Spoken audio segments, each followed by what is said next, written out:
What's up, guys? In this video, what I want to do is I want to start diving deep into the habits that I had to cultivate so I could force myself to constantly keep on progressing and to focus more on overall improvement and not perfection itself. The reason I started thinking about this was because I started analyzing my progression over the years.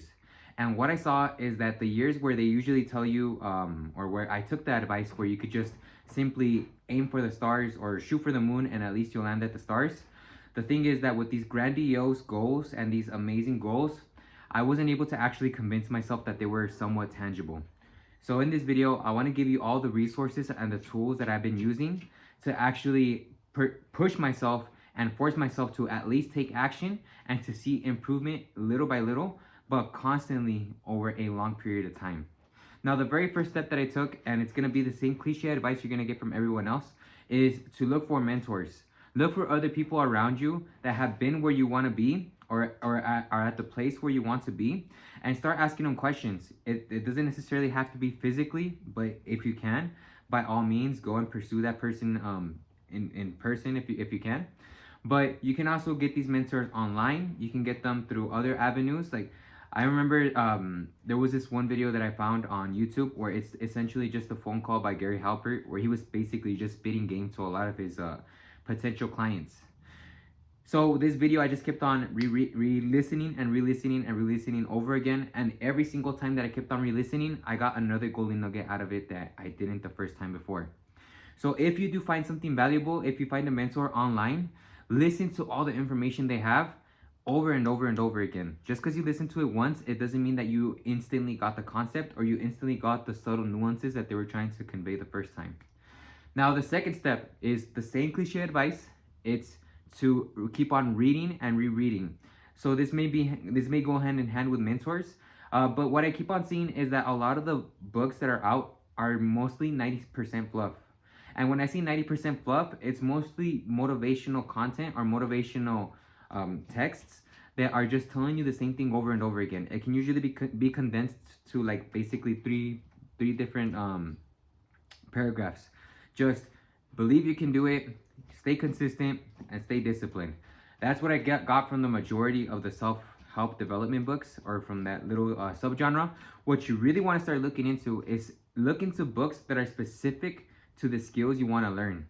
Listen to the books that are going to give you practical information. And I'm not saying that these self-development, they do tell you to write affirmations. They tell you to actually start writing it on the walls, start telling yourself, start speaking to yourself in a certain way so you can, it is practical to a certain extent, but at the same time, you need to actually make yourself more valuable to the market. And the only way you're going to be able to do that is by actually creating a skill set that a company is willing to pay for. So most of these skill sets are either through copywriting, they're through marketing, or they're through video content creation.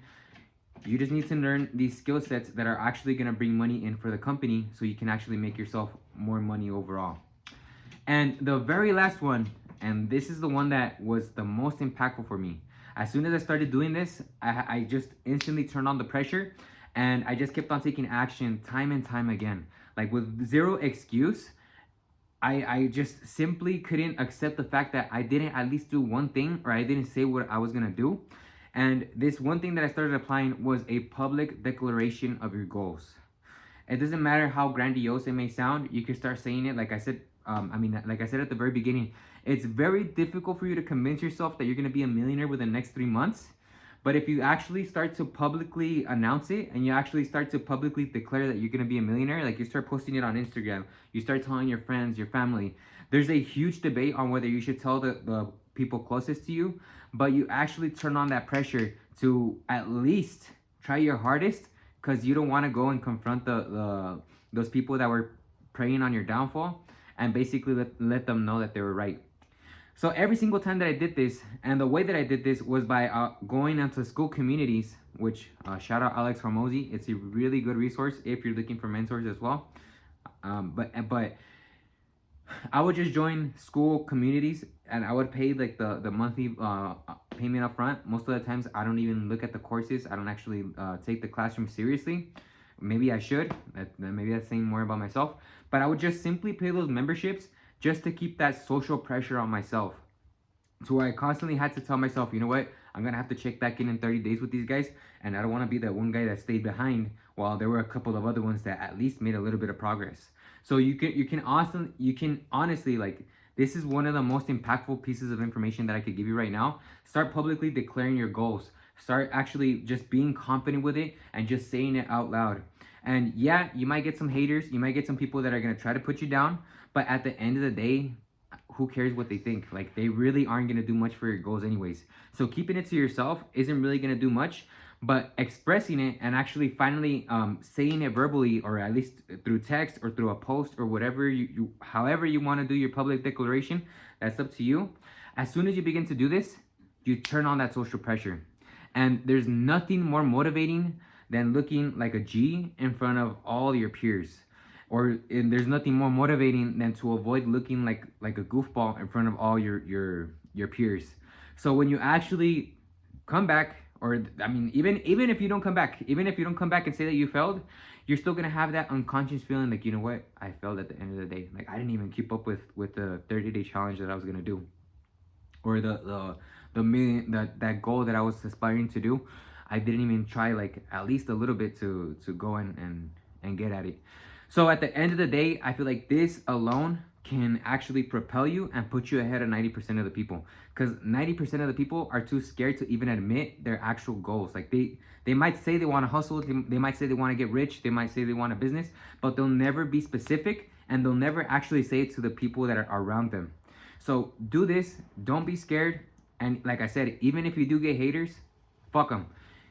There's nobody else that they're not gonna pay your bills. They're not gonna actually make your dreams come true.